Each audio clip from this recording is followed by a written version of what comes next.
I just want you to know I've eaten so many pieces of juicy fruit, sugar-free, they're no longer 0 points. Mhm. It's Does it add it probably up? also not juicy or fruity. No, they're not. No. That loses its flavor so quick. That's why I'm on a few pieces. Remember like the zebra gum?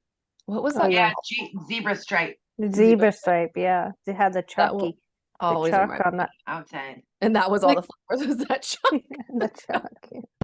Hello and welcome to Table for Five with no reservations.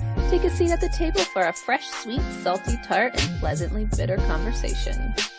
Hello, and thank you for taking a seat at the table. We are in episode 4 of our Autism Behind Closed Doors series, and we have a special guest today that I'm very excited to introduce. But first, at the table as usual, we have Rachel Flanagan, Hey, everybody. Jamie Ramos, Hello. Tabitha Cabrera, Hello. Kim McIsaac, Hi there. and I'm Jen Dunn. And joining us today is Jessica Berger.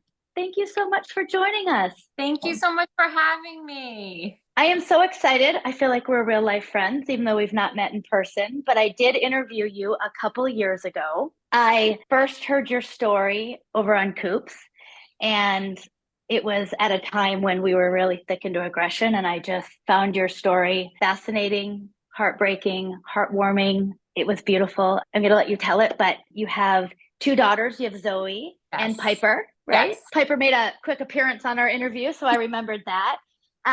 Yeah. So do you want to go ahead and introduce yourself and then we can jump into your story? Sure. Well, my name is Jessica, and I live right outside Philadelphia in the Philadelphia suburbs. I have 2 girls, Zoe and Piper. Zoe is 13 and Piper is 11. And we are just moving through it every day. One of the first things that I learned about you that I just watched another interview from another mom whose son was in Kennedy Krieger, and then right off the back of her interview was your interview. Oh, okay. And your daughter had just gone in to Kennedy Krieger. So, this whole episode is about aggression. I think most people experience it with children on the spectrum. Not all, but I would say most. Certainly not to the severity of what you've dealt with. So do you want to tell us about your amazing Zoe? I know lots about her, but I'm going to let you talk about her first, and maybe how you ended up at Kennedy Krieger. And then when we finished our interview, it was her 5th week there. I believe she's home now, or is she back? You know what? We're going to get to that. So why don't we talk about Zoe? So much has happened since then. Wow. It seems like it's only been 2 years, and oh my God, it's been 2 years. Like, it seems like it flew, and also like a lifetime. So Zoe is 13. Zoe is nonverbal, and she was always, like, up until age 9, Zoe was always relatively easygoing. She used a communication system at school called LAMP. And it was like an iPad communication system, and really, really well. And she was always relatively easy. Like, taking her out into the community was never an issue. We never really dealt with behaviors. In a lot of ways, she was a lot easier than my neurotypical daughter. And then when she turned 9, she started to engage in really intense, severe self-injurious behaviors. And it pretty much happened overnight. I mean, really, truly, like it pretty much happened overnight. And she was hurting herself intensely. I mean, I took her to school with like 2 black eyes, and school was concerned, and I mean, they knew what was going on, but it was a surprise to me, to her teachers, to everybody. But I guess I should sort of back up. So it sort of happened overnight, but there was a slow buildup. Like, her teacher started to call me every day and was like, "You need to come pick her up. We can't handle her. We can't do this." And I didn't know any better, so I was going to pick her up, not realizing I had an obligation to keep her, but that's a whole other story that I'm That's sure a different episode. Yes, a whole other episode. So anyway, she started to engage in these really intense behaviors, and she was really hurting herself, and she was doing a lot of damage. And I was like running around from one specialist to the next, because I was thinking, what was she trying to tell me? Was she in pain? Where was this pain? As her mom, I thought, because all of her self-injury was centered around her eyes and her face. So I thought, well, maybe she's having headaches. And I took her to a neurologist, and I asked for a CT scan. Like, I asked for all of these things. I was afraid, God forbid, there was something really terrible going on. I took her to an ophthalmologist. I took her to a panda specialist. I mean, you name it, I did it, just because I was terrified and I didn't know what was going on.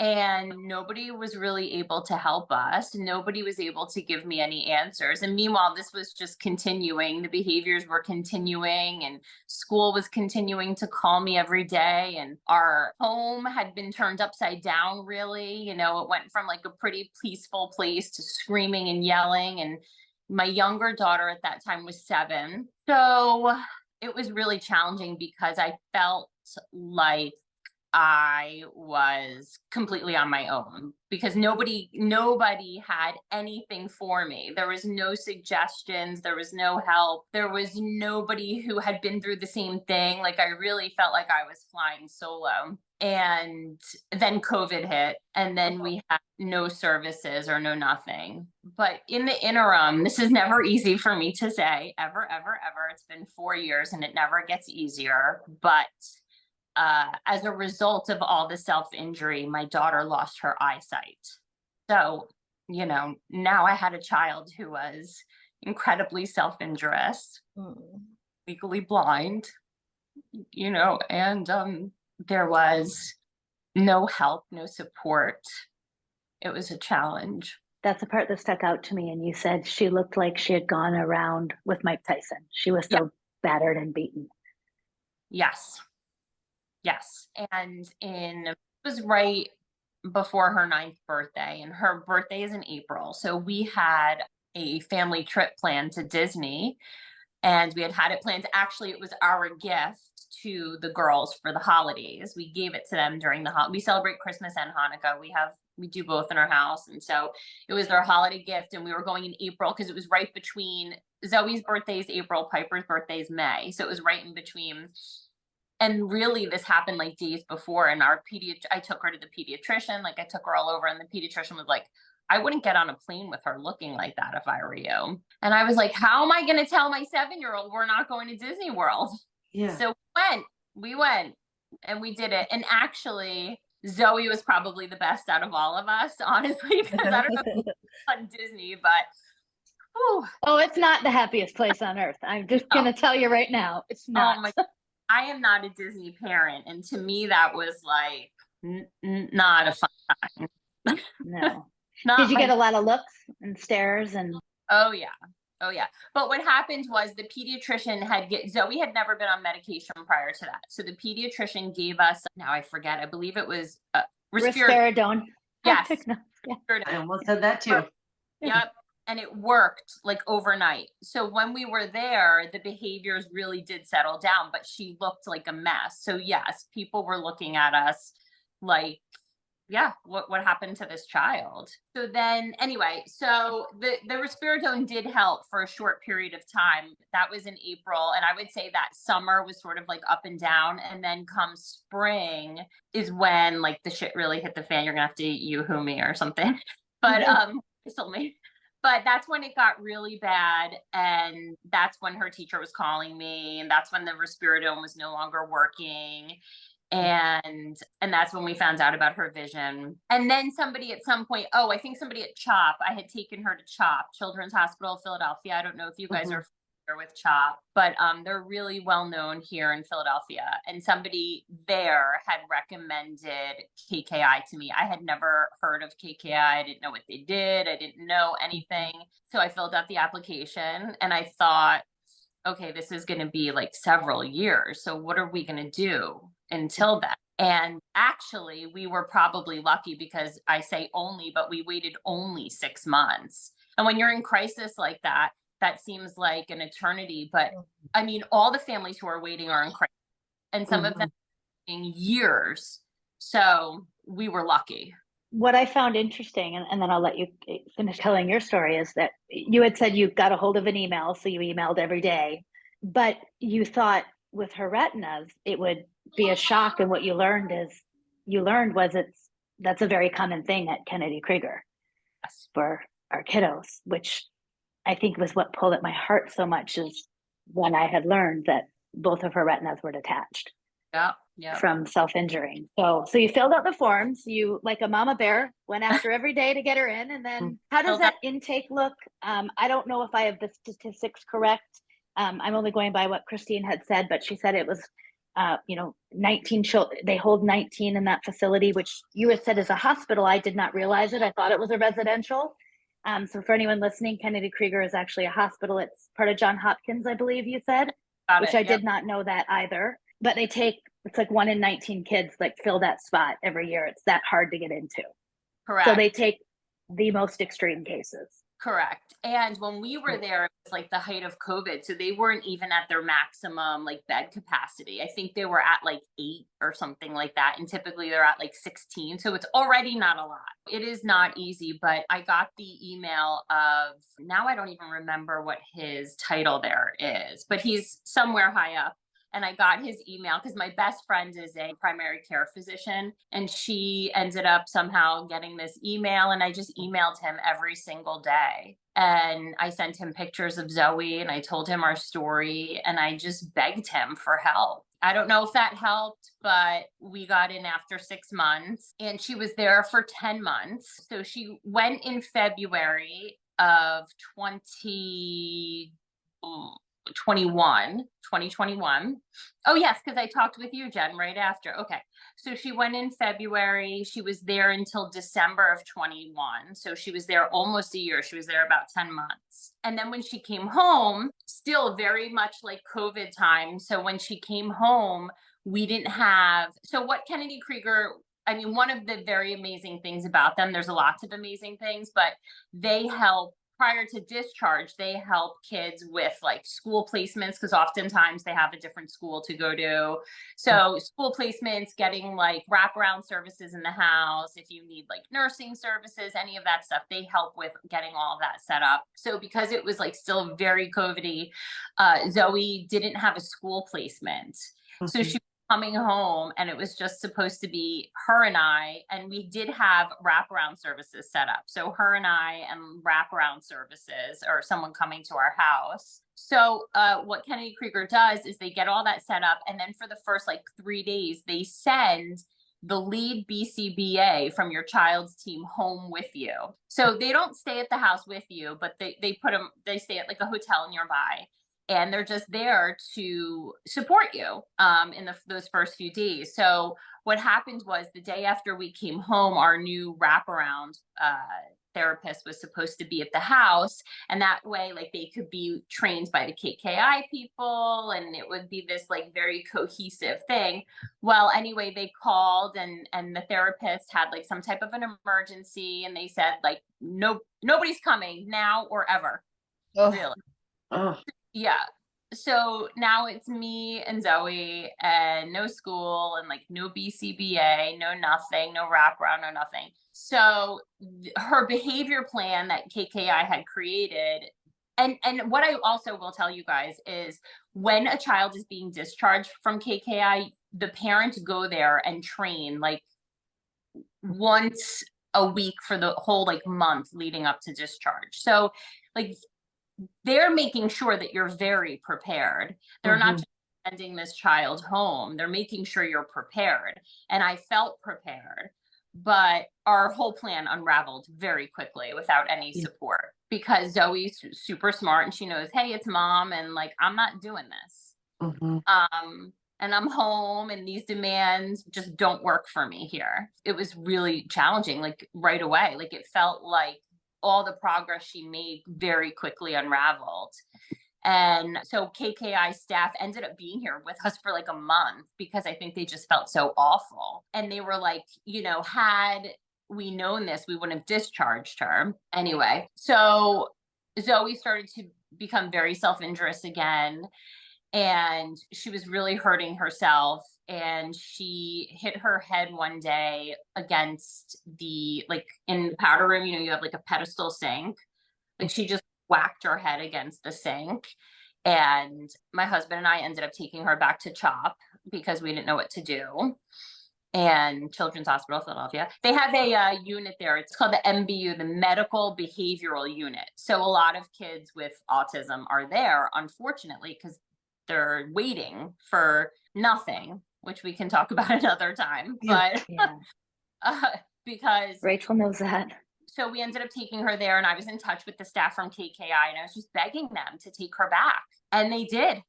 They took her back. They did. They did. But it took us, that was, okay, she came home December. That was March. She wasn't able, they didn't have space for her until July. So from March to July, she was at CHOP, just waiting. Oh, gosh. And what I learned there is there are so many kids like her, just waiting for a bed that most likely is never going to come up. No. Now, when I had interviewed you, they were in the process of changing meds for her at Kennedy Krieger. You said they were doing it very slowly, obviously to monitor her. Yeah. Did they get that figured out, or did they have to go through? And what does that look like when she's there for you guys and for her? So I mean, her medication has been adjusted so many times since I talked to you last. I'm actually very excited because she's on a very small amount of medication now. So that makes me very, very happy. But they did get it figured out for what worked then. But what was the other question? What does it look like for us? Yeah. So she's in, not residential, she's at the hospital, essentially. Yeah. Visits, what's her day like? What do they do there that prepares her to come home? So, I mean, how do they stop those, essentially stopping those behaviors? Yeah. So her day there is structured like a school day. So even though it's like a hospital environment, they have rooms, they have like common rooms, and they have like activity rooms. So it's like, it is in a hospital, and the bedrooms are very hospital-y, but they do have like areas where they can do school stuff and like social things. My daughter Stevie was in a inpatient unit for a while, and I compared it to being like a one-level cruise ship. Like there's these common areas, there's these tiny little like dorm rooms with like just very empty, but then everything, each other space serves such a purpose. This is where dining is, this is where sensory is. Yes, for sure. So her day is very structured, and we can go visit whenever we want. We're lucky. We're an hour and 45-minute drive. You know, a lot of families have to fly there. So we're lucky that we can get in the car. We could be there and back in a day. We can go visit whenever we want. There's like 3-hour windows. So it's like either 10 to 1 or 4 to 7 or something like that. I don't even remember anymore, because she's not even there anymore. So I could fill you in on what's happened since then. But so it's like, yeah, you get the option to have 2 windows, and you can take your child out if you want. You can like bring siblings, and you guys can go out for a meal, or there's like a little garden. So like we brought Piper a couple times and hung out in the little garden area. But yeah. And I remember asking you, I was like, oh, I don't mean this in any kind of way, but I said it must have been a relief for Piper to have that stress out of the home, right? So I remember asking you, how did it change for her? Yeah. And you said she missed her, of course, but she got all the attention. She had mom and dad then, you know. Yeah, totally. She doesn't like to talk so much about it, but I have to, she was also under stress, and she saw her sister, you know, engaging in these really intense behaviors. And I know there were scary moments for her. So while like nobody ever wants their child to not live at home, when you are living in crisis and then that child's not in the home anymore, there's like a whole bunch of things, but also there's peace. And so it's like, that's like kind of like the mind of it all. Yeah. You know, because you want your kid home, but yeah. Yeah. Honestly, that's the most relatable. I mean, first of all, mine, yes. Second of all, you know, when you're fighting for safety in such a profound way, and quality of life is up against that in the most fundamental, polarizing options, like you're not facing these things because there are other options. You're driven to them because nobody's helped, because there is no help, because words like complex do not begin to cover what the you know. Yeah, it sounds like you know what it's like to navigate that system and to try and find help for your child. We fought Jessica, in a way that like your story, I mean, I'm just a mom in Minnesota, and I heard your story in 2001 while my daughter was inpatient. And I had waited in a emergency room for 5 days, surrounded by kids that didn't have parents like us, waiting and fighting and fighting and waiting. And, you know, then you go to inpatient, and we discharged with a plan that fell apart, and there's no accountability to that. And then they increase your level of care at the state and county level. And then eventually you're still just left, you and your kids staring at each other, wondering who's going to die first? Yeah. What's going to happen? You know, Yeah. So for me, you're just this beautiful survival story of, I mean, I don't know the end. I don't know where, you know, she's at right now and how things are going, but I do know that you fought your way through, and like fighting for misunderstood is really difficult. I commend you for the battle. It's terrible. It is terrible. It's exhausting. It's exhausting. Like constantly, you guys know what it's like to constantly explain your child and their needs, and you know what works and what doesn't. It's exhausting. So where is Miss Zoe now? So she went back to Kennedy Krieger. They took her back. So when she was in CHOP, she was there from February to July. So while she was there, we started to look for residential facilities. And first of all, that process is awful. Yes. And she was, so it's different. The funding and all of that is different in every state. In the state of Pennsylvania, insurance pays for residential placements. But in the state of Pennsylvania, you can only apply to places in state. And if your child gets denied from those, then you can apply to places out of state that your insurance provider is in network with. So Zoe was denied from most places in state. Mm-hmm. She waitlisted at 2. She was accepted to one in, now I don't even remember, Kansas City, Missouri. And I'm sorry, my husband's sitting over here and he's like giving me a little like, thank you, husband. So she was accepted to one place at the time in Kansas City, Missouri. And I didn't want her in Missouri, but I wanted her to be safe. So I started to fight really, really hard to get her funding to get to Missouri. There were 3 separate pieces. It was like I had to get the state to agree, I had to get the county to agree, and I had to get the school district, because they're responsible for the education portion. You guys all know, everybody's nodding their head like, yep. Yes. My stepfather is an attorney. So luckily enough, I'm lucky enough to have an attorney in our family. He was helping me. And then what happened was he started researching another case similar in our area, and he reached out to that attorney.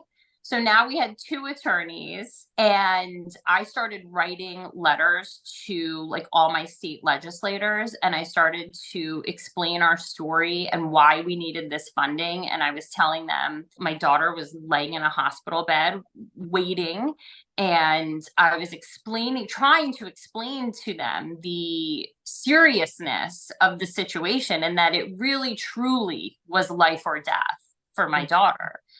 And some of the like state legislators wrote me back, some didn't. But it got to a point where we started having weekly Zoom calls, and I had like 35 people from the state on these calls. My stepfather, attorney, this other attorney, people from the school district. Like it just started to grow. It was almost like this movement, and it just started to grow and grow and grow. But I could not get the state to agree to fund a out-of-state placement. I was able to get the school district to agree.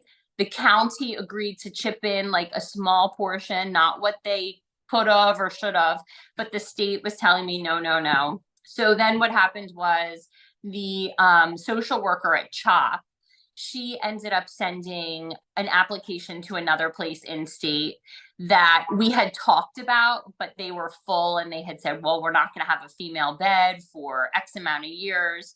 And the social worker at CHOP circled back to them, and they said, actually, you know what? We're building a new building. We are going to have new beds.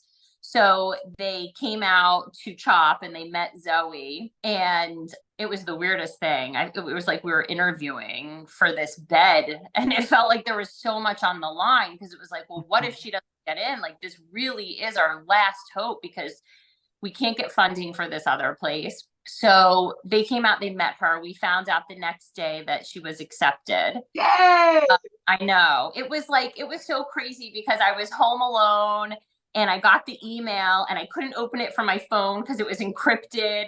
And I was like, oh my God, what is this going to say? And I really just was like such a nervous wreck. Anyway, she was accepted, but it was with the contingency that she go back to KKI and get stabilized. So KKI was on board. Stabilized is the beginning point B. Right. Okay. How many days did she have to be stable? Like 8 hours? Like, I think they meant like back to where she was when she was discharged, because she had gone from like, I guess here to here. Stabilized is such a hard word for me. I'm sorry, that triggered me. I didn't Yeah, mean for that to come out in the episode. It's like, what does that mean? And also, like, isn't that what you're for? Yeah, right. That's what I'm saying. That's what I was Yeah. thinking. Yeah. Isn't that the whole point of this thing, to get Yeah. Right. stabilized? That's a whole other podcast. Yeah. So anyway, KKI was on board. Zoe went back, and when she went back from July to December, and then she was discharged, we took her dad and I picked her up, and we brought her to the residential facility where she is, which is about 30 minutes from our house. I love And is that long-term sort of forever placement, or is there a limit on it, or how does that look for her? And what does it look like that day for her? She can be there till she's 21, and then at 21 they do have adults on campus, so I haven't talked with them about that yet, but maybe that's an option. Who knows? I don't know. I hear the adult system is equally as difficult as the the working with now, so I don't know. But so that's where she is. And how's she doing? She is okay. The first year was December will be a year that she's there, and the first year was very difficult. The first year has been really tough. She did have she was hospitalized in the first year for medical reasons, which I can get into in a minute. But so it's just like the first year's we finally feel like we've had a stretch that's like stable, that she's, been good, but the first couple months were very bouncy and rocky, because she was in the hospital, she was out, she was in, she was out. So the first couple months were tough. I feel like between honeymoon and then that like test the boundary stuff, the first like month or two of anything makes for 3 transitions in itself, Exactly. May I ask a question? Because of Seeley, I know that finding services for my 5-year-old when she was inpatient, foster care was when she was 7, like finding placement for a girl is a miserable cuss, because you can't do mixed genders. You can't do like inappropriate age groupings with girls. So how many girls are in this like new division of this building? Like how? Yeah. What a blessing. So she actually was the first girl. No, I'm the second girl. She was the second girl. And now there are, I want to say there's probably like 5 on her hall. So her hall is maybe 10 kids. So half of them are girls at this point. So that's nice.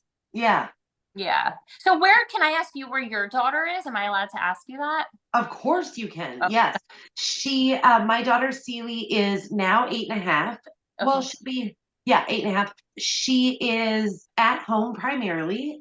My husband and I are navigating our divorce. So she will be, course. You are, yeah. Cheers. Me So too. anyhow, we are navigating that right now, but she'll spend time at my home and at his. And in order to stay stable here, we do most every weekend at respite care, which is a dear friend of mine, because we've learned to trust so much in each other. We both do respite for each other's kids, and she's actually where Seeley went for 83-day foster care. Okay. Oh, that's like a crisis stabilization hold. That's really nice that you have someone Mainly, we looked at all the group home options and the residential placement options when we needed a place for C to be safe, and they were not viable for us. And we needed something sooner than we could come up with an option with all these other, the phone calls of the 15 people. Yeah. And Chris opened her heart and her home.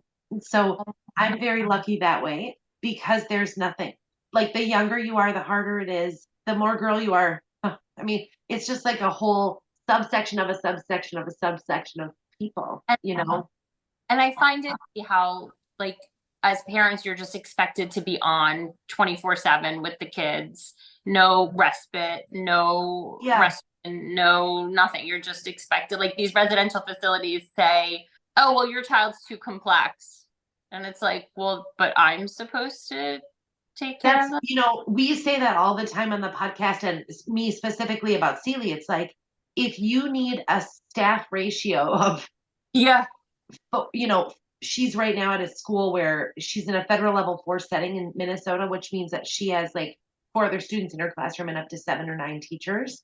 Okay. And then she's supposed to just come home on a bus with a gal and then show up to my house and just be okay until she gets back to her 118 other staff the next morning. I'm like, F off. Like, how am I supposed to stay alive?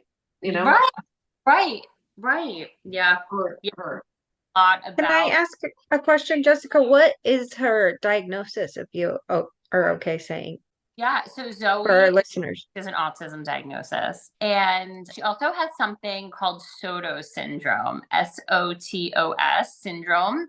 It's actually like an overgrowth syndrome. So Zoe is really tall. Well, she's super tall for her age. She's always been tall. She's just like, she and I are the same height now. I'm 5'5", so I'm not very tall, but she's 5'5" and she's 13. So she's tall. Like she's always been tall. And with SOTOS syndrome, it's also a spectrum. And so some kids That's always fun to double up.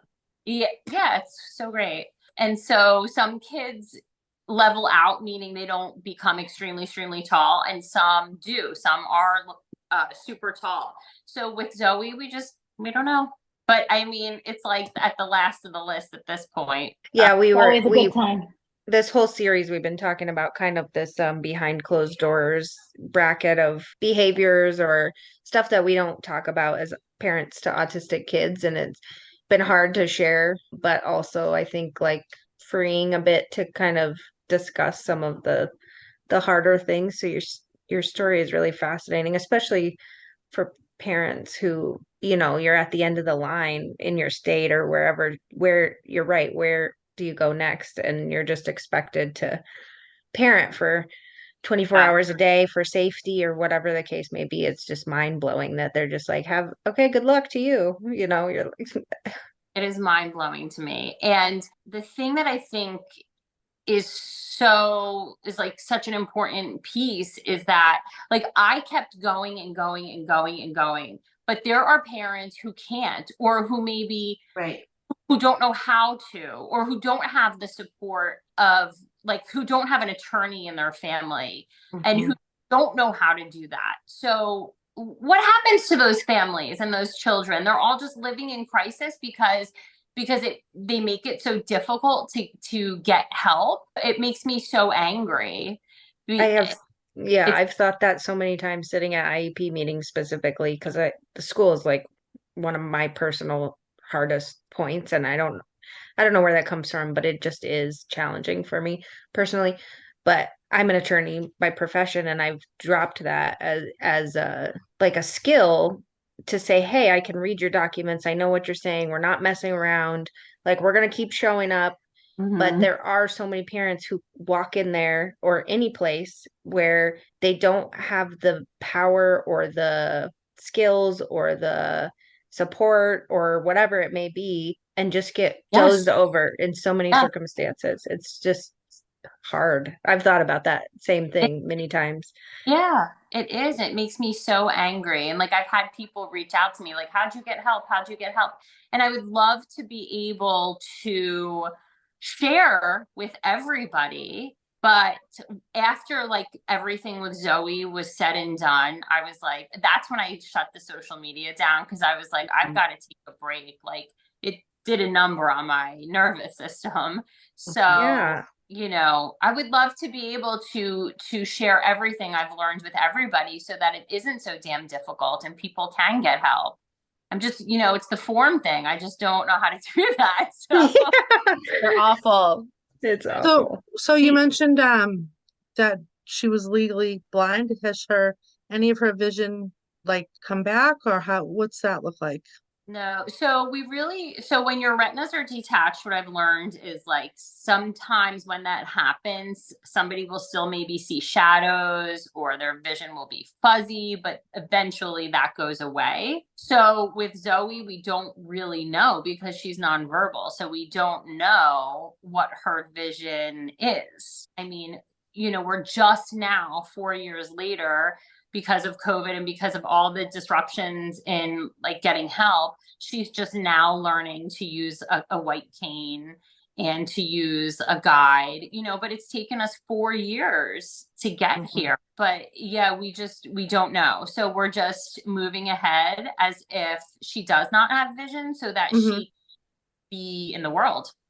Yeah. My mom had suddenly went blind. And so she had hemorrhaging behind her retina and they detached and she lost total vision. And it's so interesting, the tools and how integrated and easily integrated they are sort of into the worlds of autism. Yep. It's true. And accessibility is a little bit broad across both fields. So that's nice. It's true. I mean, Zoe is now so the residential facility where she lives has a school that's affiliated, but you know, that they're affiliated with, but it's sort of a bigger school. And I wanted Zoe to be in a smaller setting. So she's actually going to school, which is so great. They're specifically for children with visual impairments that also have special needs. So it's a super small school and it's very close to my house. And I thought when we applied, I thought, no way is this happening. But at this point, like, what do I have to lose? I mean, I'm on calls with senators, like, it's fine. We're just going to apply and see what happens. And she was accepted. And they've been so great. Like, they've been so good. They traveled amazing. To be trained by KKI prior to her discharge. Like, they have been so great. So do you have any, do you still stay in touch with them? Do they check in? Do they have any kind of role in sort of, what's going on now? Yeah. So you have up to 2 years to reach out to like your lead BCBA for help, suggestions, any of that. So we're still within that window. So I definitely do reach out to her from time to time when we like sort of hit like a roadblock or we're brainstorming and we think like, what would they think? So I have for sure reached out to them recently, but also like the lead BCBA on Zoe's team is a woman and she and I just became like, I just have such a special place in my heart for her. Like I love her so much. And she was very instrumental in getting us back the second time. Like she really went to bat for us. So I feel like even if we're out of the 2-year window, like I'll always be in touch with her. There's an autism diagnosis because I just love little fairy godmothers along the way. People that really understand our girls, you know. It's true. I feel like when people get off our case, I'm so sad for like a moment, but then they turn into these lifelong aunties, and I'm like, oh, it's fine. Now I get you without a copay. It's true. It's like what ones along the way, like you just kind of like keep them because you know you meet so many shitty ones, so you got to really keep Now, does she come home on holidays, or do you guys go there, or do you not try to disrupt that sort of day-to-day routine for her at this point? So last year, she moved in right before the holidays, so we just went to her because we didn't want to disrupt. She hasn't been home yet, but we have been talking about her coming home. We were thinking, you know, I talked with the staff at her residential facility. So we're thinking maybe we'd start with like a day visit and they'll come home and they'll sort of like, before she comes home, they'll come to our house and they'll say like, oh, maybe you should do this or that, or, you know, put this there or whatever. So so it's definitely on my radar, but right now it's really nice because I get to see her. She's 30 minutes away. So I get to see her whenever I want. Like we were just with her on Saturday. And when the thing with KKI is it's a hospital and it's locked. So the kids go outside like often. And I'm not into that. Like, I feel like I need sunlight and fresh air. And so now it's really nice because when we visit, if it's good weather, we take her outside, we bring lunch, we bring dinner, we like have a little picnic, and it's nice. I mean, I'd rather have her home, but of course.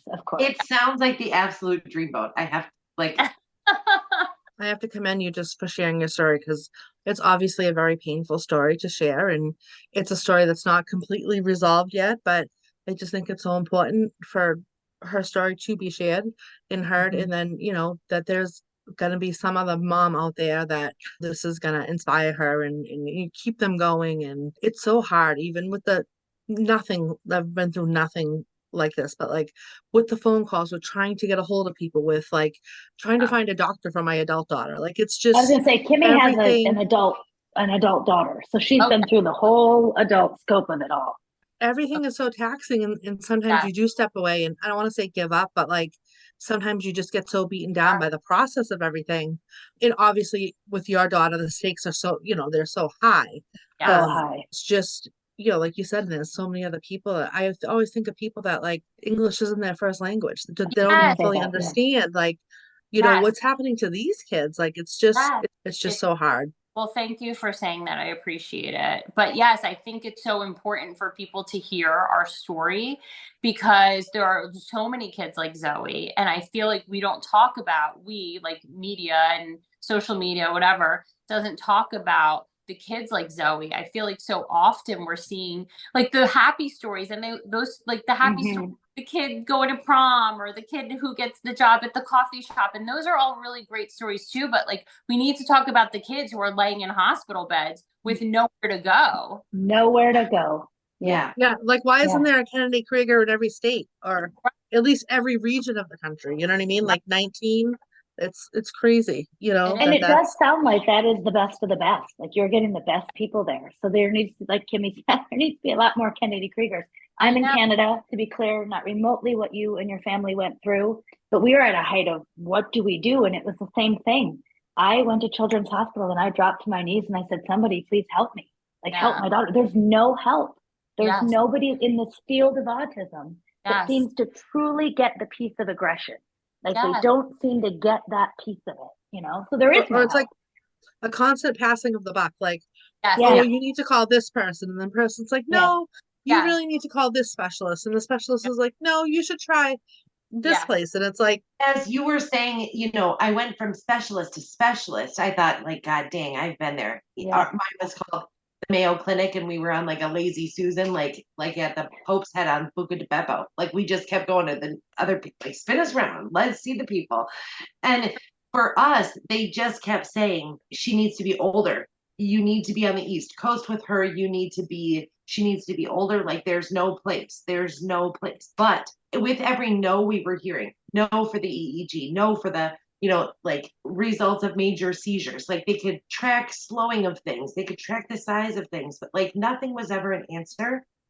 But as we moved further from that time, all of those things became my stripes on my, like, soldiering autism jacket, but also the things that we could bring to the places like Kennedy Krieger, or in our case, the Mayo Clinic, or our case, Violet, these places where we've tested her ears, we've tested this.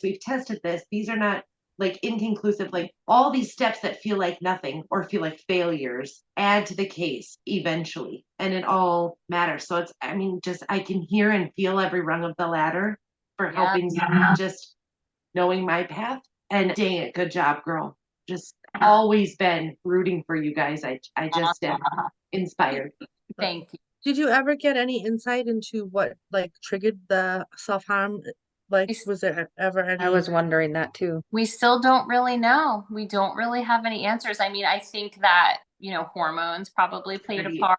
I think that's a piece of it, but I still don't know. How is she with it now? Has it eased off at all with being in treatment through the years, or are they just managing it day to day? Yeah, a little bit of both. It ebbs and flows. She for sure still engages in self-injurious behavior, not as much. And now we have protective gear for her, so she can't hurt her much. But it ebbs and flows. I mean, right now we've had like a really good run of like some calm. She's been like stringing together. Don't say it. I know. So Yeah, Jesus. I know. But, for 4 years, I've been saying, like, when is she going to get a break? Yeah. When break? So I don't know. But, yeah, it's up and down and ebbs and flows. But I still don't know why. And that's why I just think it's so important that I don't know how people, like, I don't know, maybe in medical school they need to teach about kids with autism or something. I don't know. But there needs to be more resources. A broader knowledge base too.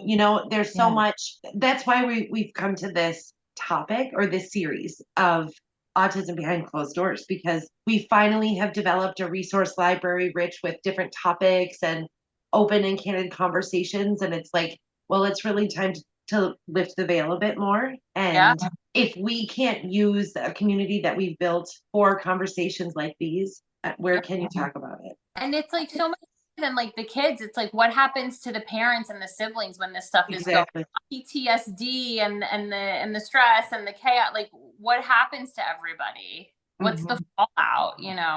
Yeah, and it's like you stay strong as long as you can, but I can imagine once she got placed was when probably everything really hit you. Once we found out, yes, 100%. Like, I was just in go mode when I was trying to get her this funding. And then when we found out she did get a placement, and then trying to get her a date to get her back to KKI, like I was just in go mode. And then once the dust settled, yes, that's when I felt like I could breathe. But also I was like, but you got sick.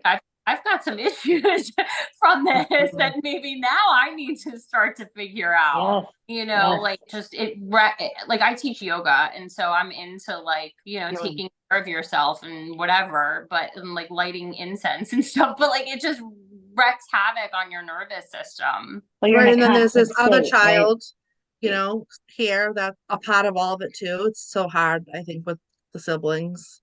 It is. It's so hard. They go through so much too. Yeah. And they see their siblings struggling. They see their parents struggling. I mean, they go through so much. Well, it's a constant state of disruption to their being as well, right? Even though that's what they know, it's still a day-to-day sort of level of, I think, stress that most people don't understand. For sure. They just don't.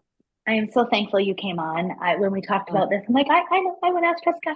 I just, it's a story that, it to most people listening to it, it's so out of this world, I think obviously if I didn't have a daughter on the spectrum, I would never understand it. I think it's great. I think it's great for teachers to hear. I think it's great for doctors and nurses and lawyers. And I think it's good for everyone to hear your story. Did you say mechanics? Mechanics. Everybody in the world. Everybody needs to hear the damn checkout at Target needs to hear this story.